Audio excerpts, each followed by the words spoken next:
Small nation, big ideas. Welsh science tackling climate change. Here at Swansea, we're working to reduce the environmental impact of battery manufacture. The move to renewables requires increased storage for nighttime or when it's less windy.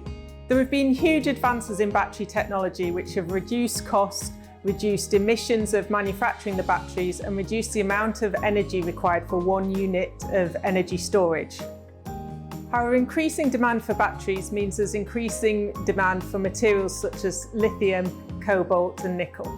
Our research is developing sodium rather than lithium-based batteries, which is cheaper, more sustainable and the materials are more abundant.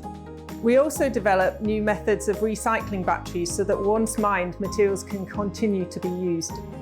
This work is critical to create a circular economy which will benefit Wales for generations to come.